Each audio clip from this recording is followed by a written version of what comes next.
श्रीनाथादिगुरुत्रयं गणपतिं पीठत्रयं भैरवं सिद्धौघं वटुकत्रयं पदयुगं दूतीक्रमं मण्डलं वीरान्द्वयष्टचतुष्कषष्ठिनवकं वीरावली पञ्चकं श्रीमन्मालिनी मंत्रराजसहितं वंदे गुरोर्मंडलम। नारायणी नमोस्तुते। शक्ति सूत्र के प्रारंभिक 4 सूत्र हो गए थे, अब क्रमशः हमें 5वां सूत्र प्राप्त है। तो चौथे सूत्र में बताया था कि जो व्यष्टि चेतन है वह भी चिति का ही संकुचित रूप है और वह भी परम शिव के समान विश्व में ही है, ऐसा बताया था। अब ये कहेंगे कि जो आप कह रहे हैं कि भाई व्यक्ति या व्यष्टि चेतन की जो बात कर रहे हैं वो ज्ञाता है, विकल्पमय है, ऐसा समझ में आता है। और विकल्प जो है वो चित्त के कारण ही क्रियाशील होता है। तो यहाँ पर अब वह चित्त के विषय में बताएंगे।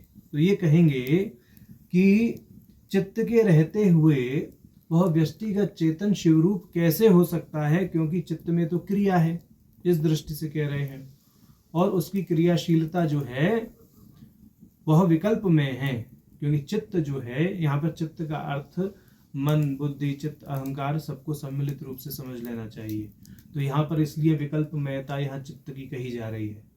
तो ये कह रहे हैं कि चित्त के रहते हुए जो विकल्पमयत्व है तो वह तो शिवत्व नहीं बनता, वहां से तो शिवता कैसे सिद्ध होगी। तो उस चीज के विषय में कह रहे हैं चितिरेव चेतन पदाद अवरूढ़ा चैत्य संकोचनी चित्तम, कि जो चिति है, जो भगवती हैं, संविद हैं, वही चेतन पद से अवरूढ़ होकर, अवरूढ़ माने उतर कर, चैत्य संकोचनी यानी जो चैत्य है, ग्राह्य पदार्थ हैं, उनके अनुकूल चित्तम, चित्त बन जाती हैं, ऐसा कह रहे हैं।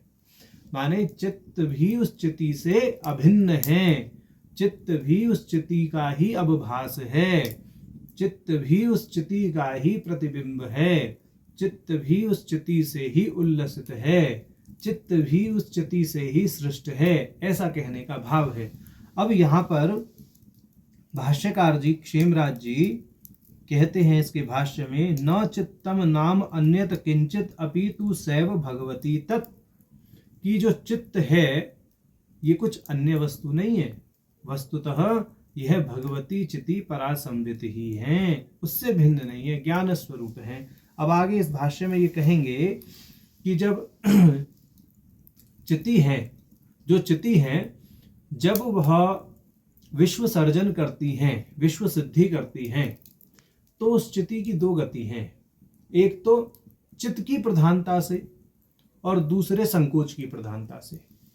चित्त की प्रधानता से जो गति है, ये अपने भाष्य में प्रारंभ करेंगे विज्ञानाकल से। कहते हैं कि जब चित्त की प्रधानता है, चित्त की नहीं, चित्त की, जब चित्त की प्रधानता है तो इस संविद की गति विज्ञानाकल से मंत्र, मंत्रेश्वर, मंत्र महेश्वर और शिव प्रमाता की ओर, ऊपर की ओर होती है। और जब संकोच की प्रधानता होती है तो विज्ञानाकल से प्रलयाकल और सकल इधर की तरफ होती है। ये जो सप्त प्रमाता हैं, इनके विषय में बता दिया गया था पहले, जो हमने दूसरा सूत्र किया था उसमें बताया था इस विषय में। और उसका कुछ तीसरे सूत्र में भी माने विस्तार पूर्वक चर्चा हुई थी, ये समझिए। तो अब ये कह रहे हैं कि जो विज्ञानाकल है वह संकोच की तनुता के कारण, संकोच की तनुता माने जब प्रकाश रूपता बढ़ती है तो ऊपर की ओर क्रमशः मंत्र, मंत्रेश, मंत्र महेश्वर और शिव प्रमाता की ओर चित्त की गति को परिलक्षित करता है, ऐसा बता रहे हैं। और जब संकोच घनीभूत होता है तो प्रलयाकल और सकल ऐसे प्रमाताओं की सृष्टि होती है या ऐसे प्रमाताओं की उद्भासना होती है, ऐसा कहने का यहाँ पर तात्पर्य है। अब आगे ये कहेंगे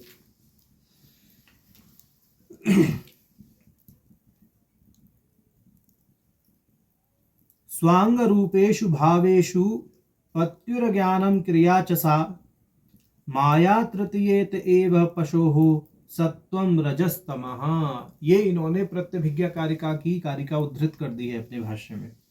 ये कह रहे हैं प्रत्यभिज्ञा कारिका में उत्पल देव जी ने 1:4-3 ये उसका संदर्भ है, वहां कहा है कि जो पति हैं, जो शिव हैं, जो कि ज्ञान क्रिया और माया इन शक्तियों से संपन्न हैं, उनकी ये तीनों शक्तियां ही ज्ञान क्रिया और माया अपने अंगरूप पदार्थों के विषय में जब पशु दशा में आती हैं, अवतरित होती हैं अणु में या जीव में, तो वह क्रमशः सत्व रज और तम गुण बन जाती हैं।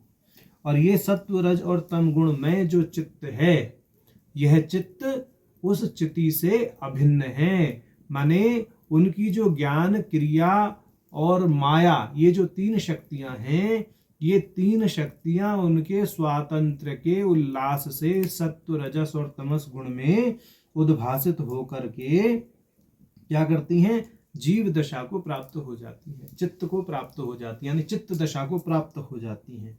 ऐसा यहाँ कहने का भाव है। अब ये कह रहे हैं इत्यादिना स्वातंत्रयात्मा चिति शक्तिरेव ज्ञान क्रिया माया शक्ति रूपा पशु दशायां संकोच प्रकर्षात् सत्व रज तमः स्वभाव चित्तात्मतया स्फुरति। वही बात कह दी इन्होंने।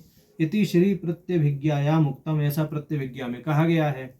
अतएव श्री तत्वगर्भ स्तोत्रे विकल्प दशायाम अपि तात्विक स्वरूप सद्भावात तद अनुसारणाभिप्रायेण उक्तम।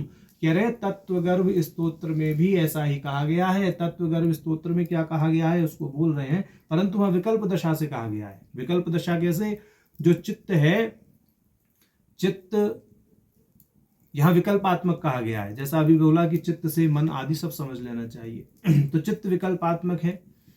जीव विभिन्न विकल्प पाले बैठा है। सबसे बड़ा विकल्प तो यही है कि मैं शिव से भिन्न हूं।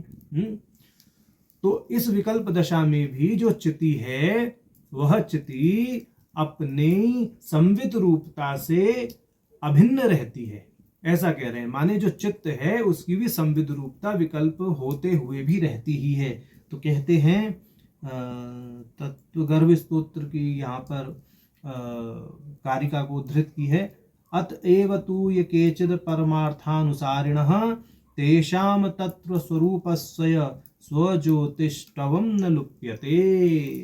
ये कह रहे हैं कि जो कोई परमार्थ का अनुसरण करता है, उसके लिए स्वरूप के, स्वरूप का मतलब जो आत्मा का वास्तविक स्वरूप है, आत्मा का जो वास्तविक स्वभाव है, उसका स्वप्रकाशत्व कभी भी लुप्त नहीं होता। आत्मा के स्वप्रकाशत्व का लोप कभी भी नहीं होता, चाहे वह चित्त दशा में ही विकल्पात्मक बुद्धि ही क्यों ना रखता हो, विकल्पात्मक दृष्टि ही क्यों ना रखता हो जीव, तब भी उसकी जो आत्म रूपता है, जो उसकी शिव रूपता है, वह तो क्या है, दूर नहीं होती उससे। सदैव उस चिति रूपता में, उस चिद रूपता में, उस शिव रूपता में तो वह माना ही जाता है। भले ही मल के प्रभाव से वह यह इस विस्मृति को प्राप्त कर लिया हो जीव ने कि मैं शिव नहीं हूं, इस विकल्प को भले ही प्राप्त कर लिया हो। अभी तो इस ग्रंथ का जो मुख्य उद्देश्य है, इस विकल्प का ही तो क्षय है।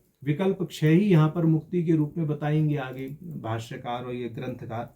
तो ऐसा है। तो इस प्रकार से ये 5वें सूत्र का संक्षिप्त सार यहाँ कहा गया। नारायण।